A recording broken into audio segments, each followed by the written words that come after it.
Hello बच्चों, welcome to my YouTube channel दीदी की कहानियाँ में।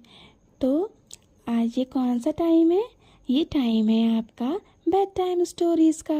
और आज की स्टोरी कौन सी है? आज की स्टोरी है चोरनी की।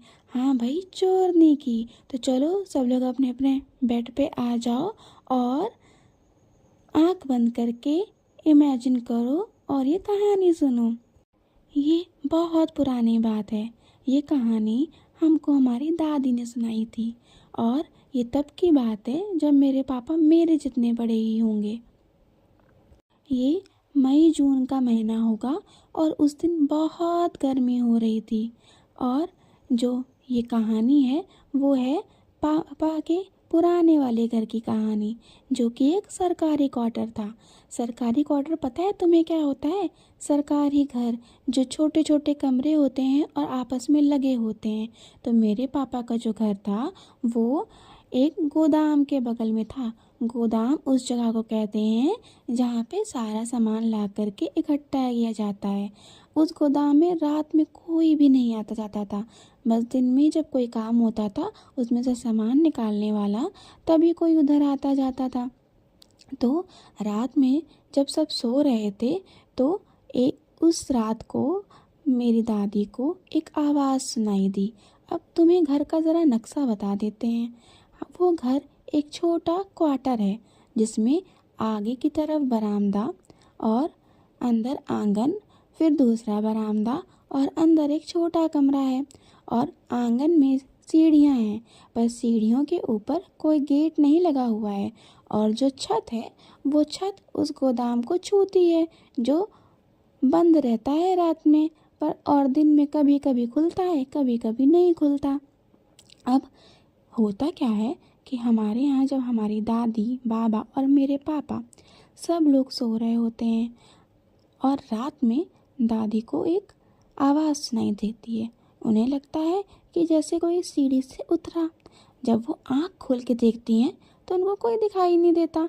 उन्हें लगता है उनका कोई वहम होगा और वो चुपचाप फिर से आँख बंद करके सो जाती हैं।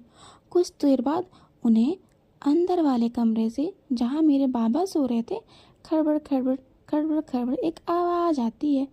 जब वो सुनती हैं काफ़ी देर तो उनको वो आवाज़ लगता है, पहले वो सोचती हैं चूहे की होगी, फिर उनको लगता है कोई जानवर होगा, फिर थोड़ी देर बाद उनका मन नहीं मानता और वो अंदर जाके सोचती हैं कि वो देख लें ये किस चीज़ की आवाज़ है। अब जब वो अंदर जाती हैं तो उनको कुछ दिखाई नहीं देता और वो देखती हैं कि बाबा जो हैं वो सो रहे हैं। फिर जब वो उस कमरे के बाहर आने लगती हैं तो उनको लगता है कि पलंग के नीचे कोई है।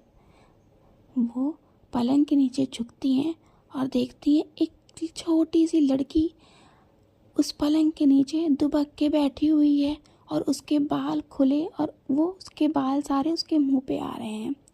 दादी उस लड़की को पकड़ती हैं और लड़की करती है। दादी बाबा को बुलाती हैं, पर मेरे बाबा सोने में बहुत तेज हैं। कुंभकर्ण को भी मात देते हैं मेरे बाबा, वो उठते ही नहीं हैं। फिर दादी मेरे बाबा को 2 बार हाथ मारती हैं, तब मेरे बाबा हड़बड़ा के उठते हैं। क्या हुआ कहते हुए मेरी दादी कहती हैं, अरे उठो उठो, देखो ये क्या हो रहा है, यहाँ कौन बैठा हुआ है। और वो उस लड़की को हाथ पकड़ के बाहर निकाल के लाती हैं। दादी चिल्लाना शुरू करती हैं, चोर चोर, घर में चोर आ गया है। पापा उठ के भागते हुए आते हैं कि मम्मी क्या हुआ करते हुए।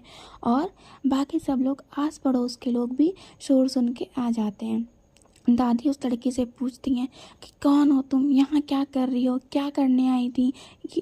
और उससे वो कई सवाल करती हैं, पर वो जो लड़की होती है वो कुछ नहीं बोलती, बस करके सारे जवाब देती है। काफ़ी देर दादी उसको पकड़ करके बैठी रहती हैं और फिर सब लोग उनको सलाह देते हैं कि अरे ये चोरनी है और इसको जा कर के पुलिस स्टेशन दे आते हैं। फिर बाबा और पापा उसको पुलिस स्टेशन लेकर जाते हैं। जब वो लौट के आते हैं तो दादी उनसे पूछती हैं, क्या हुआ, तुमने उस लड़की को पुलिस स्टेशन में दे दिया? तो मेरे बाबा बताते हैं कि नहीं, हम लोगों ने उसको छोड़ दिया क्योंकि वो लड़की बहुत रो रही थी और रोते रोते उसने बोला कि उसको चोरी करना नहीं पसंद है, पर उसके जो साथ वाले हैं उसे ज़बरदस्ती वो सारे काम करवाते हैं। और आज जब वो पकड़ी गई तो उसके साथ वाले उसको छोड़ कर के चले गए। अब वो दोबारा कभी चोरी नहीं करेगी और वो यहाँ से भाग करके कहीं दूर चली जाएगी। तो बाबा और पापा को उस पर दया आ जाती है और वो उसे छोड़ देते हैं और उसे समझाते हैं और कहते हैं कि हाँ, अब तुम दोबारा कभी चोरी मत करना और अपनी जो लाइफ है उसको सही से गुजारना। दादी को बहुत गुस्सा आता है। दादी कहती हैं कि बताओ, इतनी मुश्किल से हमने उसको पकड़ा और तुम लोगों ने उसको पुलिस को ना दे करके उसको छोड़ दिया। बाबा उन्हें समझाने की कोशिश करते हैं कि अरे, उससे गलती हो गई थी, अब वो अपनी लाइफ सही कर सकती है, तो उसे क्या एक मौका नहीं मिलना चाहिए।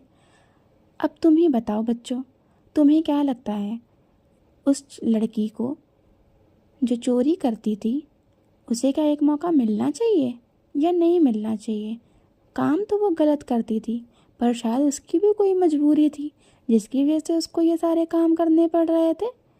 तुम किसकी साइड लेते, बाबा की कि दादी की? कमेंट करके बताना। ओके, कैसी लगी मेरी स्टोरी? चलो अब चुपचाप सो जाओ। Bye bye.